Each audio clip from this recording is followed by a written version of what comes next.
Do you ever get that prickly, tingly feeling at the back of your neck? Oh, you know, the feeling that you're being watched? The feeling that sends shivers down your spine? A feeling that there's a presence in the room? There is here, you know. I've had a few spirits in my house as well. Vodka, gin, whiskey.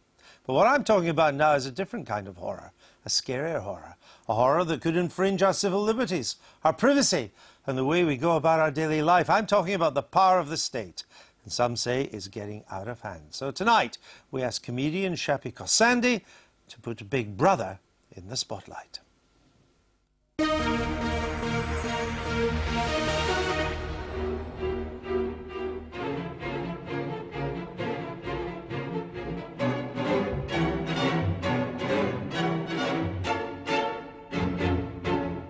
One in 10 of us is on a DNA database. Now that doesn't surprise me. I'm being watched right now.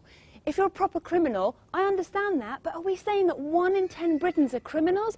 I'm terrified. I'm worried that I'll be arrested right now for expressing an opinion. You just don't know who's looking, who's watching, who's listening to you. Hello? Hello? Who's there? You see, I've always thought I live in a free country because I can go out drinking when I want, I can wear what I want, and I can keep up with what the great role model and feminist Katie Price has to say 24 hours a day. But is that real liberty when we're being watched all the time? If our DNA is kept, innocent people's DNA is kept, when councils, not the police, have the right to storm into your house and seize your goods if you haven't paid a parking fine. And also, gotta say, as a parent, it's getting to a point that I can't play in a playground with my child because I haven't been criminally checked. In the words of the great Dizzy Rascal, that is bonkers. At the protests outside the Iranian embassy this year, a lot of the protesters wore masks and hid their faces because they didn't want the embassy staff to photograph them. Iranians have learnt the hard way not to trust a state with their details. How far do things have to go for us before we really wake up to the fact that we're being watched?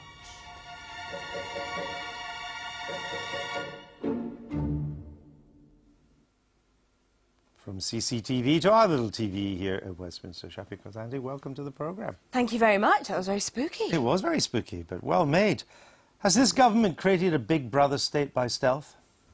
Yes, I think so. I think they've distracted us with all these other sort of things, like the extent to which they go on about certain things that aren't really that important in the media. They give us as much Katie Price as we want, and as long as we're distracted by... bread and circuses. That's right. But then they're just watching our every move. I think we've got, like, the most surveillance from anywhere else in Europe, and I just don't know what good it's doing.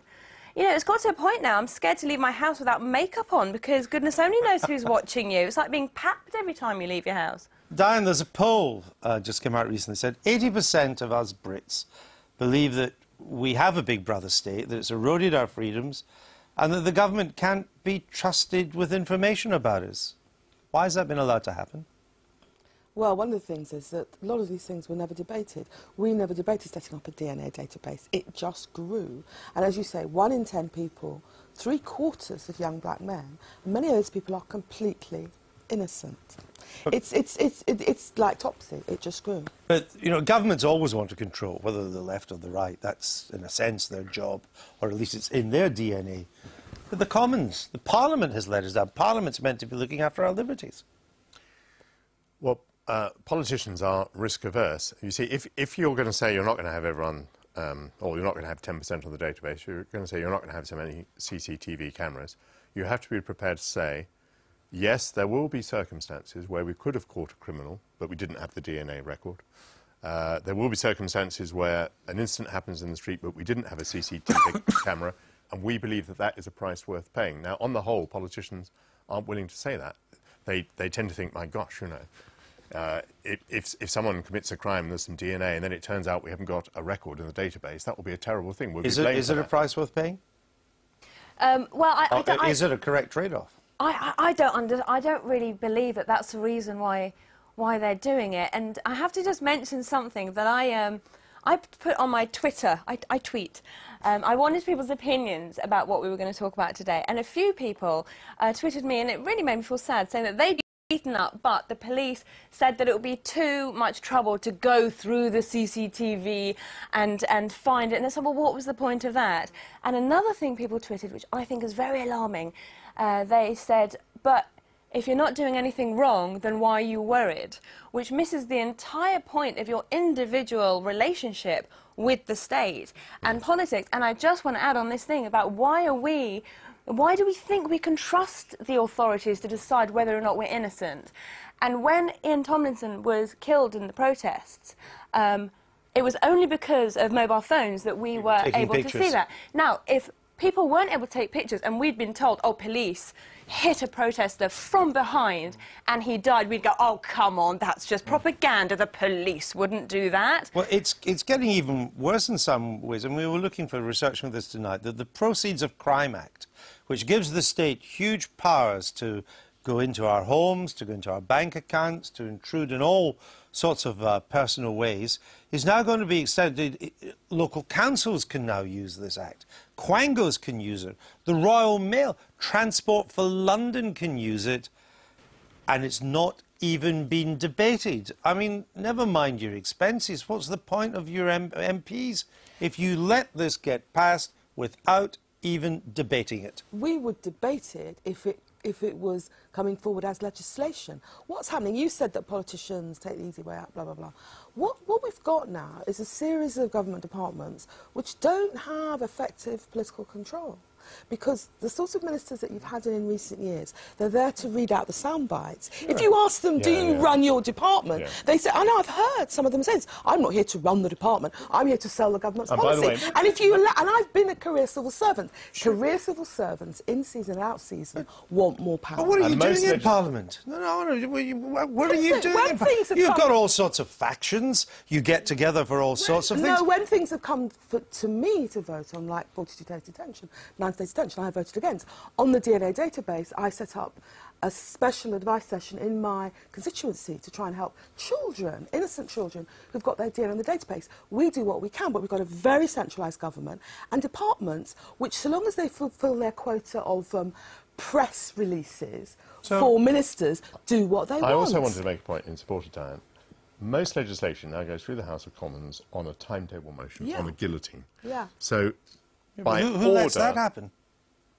You can't get a guillotine unless the MPs agree on it. That is true. MPs have to vote. And they're all whipped to agree, so what's the point? Do you think MPs are looking after our interests? No, I don't. I think not in this case, because what I'm really worried about is the complacency that a lot of people have about it, because I think people, as human beings, we tend to file things away that are uncomfortable, and the reason why we're not out in the street protesting about this is something which I think is quite shocking. Well, why do you think there's not... I mean, you gave the example, which I learned about tonight too, that you can't go and push your kids on a swing, which I think all of our parents did with us and we do with our kids. Now, you can't do that unless you've been checked in the criminal database now. What's next? You'll be arrested for kissing your child. It's ridiculous. Why is there not more public outrage about this? Exactly, because I think people do tend to file away stuff that they find. And also, I just want to make the point that it's got to a point now where if you would go on a protest, for example, and you are marked as a person and your files are kept that believes in this cause or has protested against that cause, that puts people off exercising their democratic right to protest. It puts people off. But it's they shrink into their own space. That the reason why a lot of these infringements of civil liberties go through with no protest is people tend to think they apply to other people. The DNA being collected is black kids in Hackney, not yours. You know, the person that's going to be banged up for 9 days of that trial is somebody else, not you. That's the problem. People colluded it because they think it applies to someone else. And when, you know, when respectable middle-class people find themselves at the wrong end of the state, they rock up in my advice session in shock. They never thought it would happen to people like them. 1 in 10 on the DNA database now. Do we know if we're on it? Who knows? Who knows? But I tell you what, my uncle's a sociologist and lecturer, and one of his students, who happens to be Middle Eastern, went to download some information about terrorists, and he was arrested.